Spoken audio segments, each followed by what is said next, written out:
E agora a gente quer falar um pouco sobre o que Deus tem feito ali na China. E para isso nós estamos recebendo aqui o nosso querido irmão, amigo Hermes Caires, que é coordenador de estágio de missões no CTMDT e que esteve na China durante muito tempo. Hermes, bom dia, seja bem-vindo, viu? Deus te abençoe. E a gente quer aprender muito com você e claro, ter o nosso coração incendiado para missões ainda mais, né, ouvindo seus testemunhos, viu? Obrigado por Fique à vontade. receber a gente. Amém. Bom, você ficou na China há quanto tempo? Então, eu vivi na China 7 anos. Você e a família toda? Eu e minha família. Na verdade, chegamos eu e minha esposa. Os meus 2 filhos nasceram lá. São chinesinhos? São mais ou menos. São naturalidade chinesa, mas nacionalidade só pode ter uma. Ah, sim. A China não tem dupla nacionalidade. Interessante. E você vivia em área urbana da China ou área rural? O nosso trabalho se concentrava na área rural e periferias, mas nós vivíamos na área urbana. Ah, sim. Você pode falar a região, pelo menos o estado, alguma coisa assim, não? Nós trabalhamos na província de Yunnan, no sudoeste da China. Entendi. Nós falamos da China hoje de manhã no nosso café, no nosso noticiário, dizendo que a China é um país híbrido, de economia híbrida, né? E sistema político híbrido, porque é um país comunista, é uma ditadura, mas ao mesmo tempo é capitalista. Inclusive, a China está dominando o mundo, né? Tem até um primo meu que fala que Deus fez o céu e a terra e a China fez o resto, né? Porque a economia chinesa é uma coisa muito interessante. Como é realmente a vida na China no dia a dia, por ser o maior país do planeta, né? E também ter essa economia híbrida? Hoje, tudo que se faz, basicamente, é feito lá na China. Como é que você viu isso lá, você sendo um brasileiro, e viu essa diversidade na China? Olha, realmente é impressionante. É impressionante como a China ela se transformou nos últimos 7 anos, 10 anos. Como o governo está sabendo investir os recursos que ele tem, né? A questão tributária é bem menor, a questão de requisição do contribuinte é bem menor, mas o quanto se aplica, o quanto se investe na China é impressionante. A gente chega a ficar um pouco triste quando a gente retorna no Brasil e vê a gente falando de desafios, como a gente fala de um trem-bala e é uma realidade tão distante, parece que vai se demorar tantos anos. Quando eu cheguei na China 7 anos atrás, existia uma estrutura ferroviária grandíssima, mas eu não vi um trem-bala. E hoje, 7 anos depois, quando eu deixei a China, todas as estações ferroviárias do Nordeste da China só tem trem-bala. Ou seja, em 7 anos você modificou toda uma estrutura e nós falamos aqui de construir um trecho, um pequeno trecho, de São Paulo para Rio, falamos como se fosse uma coisa quase impossível. Agora, são quantos habitantes na China mesmo? 1 bilhão e? 1 bilhão e 300 milhões. Uau! Mas esse é o número de cidadãos registrados. Nós temos... Então tem mais ainda? Sim, nós temos o que eles chamam de Heiran, que são as pessoas negras, que são cidadãos que não têm registro, são o segundo filho, que não pode fazer um registro, pessoas que nascem do interior, mas mesmo podendo ter um segundo filho, a pessoa do interior pode ter 2 filhos com uma diferença de 4 anos. Mas se não respeita essa diferença de 4 anos entre um e outro, não pode registrar. Porque se registrar, o que acontece? É aplicada uma multa. A multa é calculada em cima do seu rendimento. Então, para um camponês que recebe R$200 por mês e você aplica uma multa de R$3.000, é inviável. Então, a maioria deles preferem não pagar. Então quer dizer que o governo chinês ele obriga a ter X filhos na capital, no interior pode ter mais, mas tem que ter um espaçamento de tempo, senão acaba sofrendo retaliação. Exatamente. Você não pode utilizar nenhum serviço público e o seu filho sem registro, ele não pode trabalhar, não pode estudar e não pode fazer muita coisa também. Bom, você já devia saber muita coisa desse nível lá na China, né? O que despertou o seu coração para a China?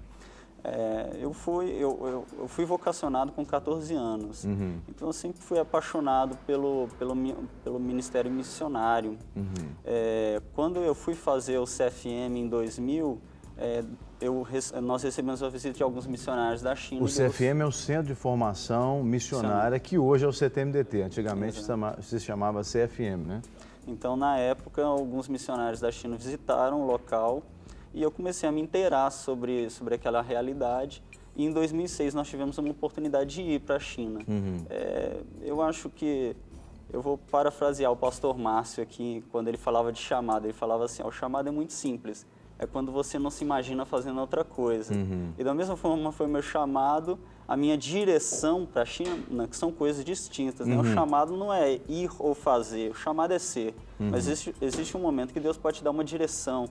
E essa direção para a China foi muito clara, porque foi assim, eu não consegui me imaginar em outro lugar, senão naquele país usando os meus dons. Certamente você chegou lá, você não falava mandarim. Hoje você fala mandarim. Falo mandarim. Né? O mandarim, inclusive, é uma das línguas mais difíceis do mundo. Você deve ter tido muitas limitações, dificuldades. Como é que foi esse período que você passou lá, a sua relação com o país?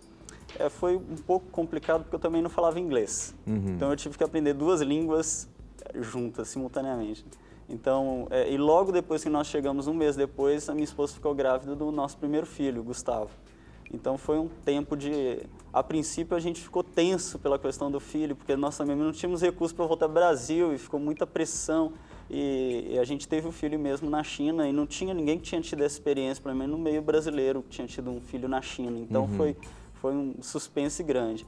Mas a criança veio e foi uma bênção, foi o refrigério que nós precisávamos.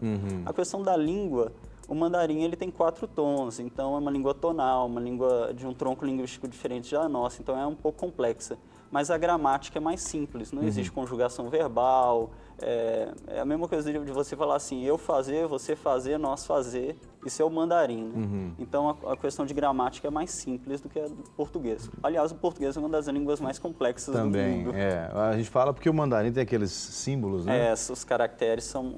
É difícil de ver. Sim. Agora, com relação à questão da igreja, a gente até leu um livro aqui há um tempo atrás, eu me lembro que recebemos a visita desse moço aqui, um moço chamado Yun, que escreveu aquele livro O Homem do Céu, Irmão Yun, O Homem do Céu, acho que é isso mesmo. E ele, um chinês, ele conta sobre perseguição que ele sofreu, foi torturado e etc e tal. Hoje, isso ele estava falando de coisas talvez de, sei lá, de 20, 30 anos atrás, ou um pouco mais. Hoje, como é que é a questão da permissão da igreja lá, a igreja cristã? A igreja cristã, ela é bem-vinda ou não? Como é que funciona isso da perspectiva do governo? Então, nós temos várias Chinas, né? Pode ser que você receba um missionário semana que vem dizendo que não há perseguição, então a gente tem que entender que existem várias Chinas. Existe Macau, Hong Kong, que são colônias chinesas nesses lugares. Você está falando de cidades da China? Exato. Ou de ilhas da China? Porque Macau e Hong Kong, Macau tem até uma ligação com o continente, né? Apesar de se concentrar em 2 ilhas também. Mas são colônias, ou seja, pertenciam a Portugal, Inglaterra e foram devolvidas à China. Então, nesses locais existe liberdade para a pregação do evangelho, como há aqui no Brasil, nenhuma diferença. Então, algumas pessoas vão em Hong Kong e falam assim, pensei que tinha perseguição e não tem. E não vai ter mesmo, aqueles locais ali não tem.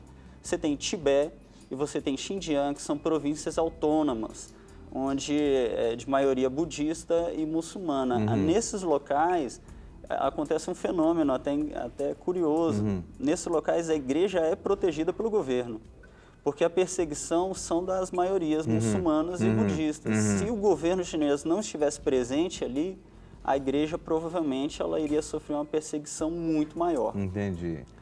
Dentro da China, agora saindo dessas esferas, você tem realidades de maior perseguição ou menor. O governo central ele não tem muita participação nessa questão de perseguição. São os governos locais, prefeituras e governos estaduais que promovem essas atividades de perseguição. O Irmão Yun é de uma região central da China, onde a perseguição realmente até hoje ela é muito maior. Você não pode pregar o evangelho abertamente, você não pode fazer um evangelismo em praça, ou você não pode sequer abrir uma igreja. O pastor, aquele que quiser ser pastor de uma igreja oficial, ele tem que fazer o seminário do governo e ser indicado pelo Partido Comunista. Então você não pode fazer. Então, ocasionalmente, se você quiser exercer um ministério com a liberdade que Cristo te deu, você vai esbarrar nas limitações que o governo quer te impor. Então, eu mesmo já fui interrogado, já tive que me esconder, mas nada também perto do que os meus irmãos chineses passam também na China. Bom, nessa aula de missões que tivemos aqui com o Hermes, né, e um pouco do testemunho dele, a gente quer encorajar você que está em casa a realmente, como ele disse, eu gostei muito da frase que ele disse, né, chamado é ser, né, e não fazer ou ir, mas chamado é ser. Se você quer realmente exercer o seu chamado e ter esse direcionamento para algum lugar, alguma área específica com o seu chamado, né? A gente tem o CTMDT e você coordena ali os estágios do CTMDT. Fala um pouquinho do seu trabalho no CTMDT, porque você chegou no Brasil ano passado, você tem uma bagagem, uma experiência, certamente, que contribui bastante com quem quer estar se envolvendo com missões, porque muitas pessoas pensam que missão é só ir para a China ou para outro país, né? E, na verdade, missão começa dentro de casa. Mas o que você poderia falar a respeito do CTMDT para o pessoal que quer participar?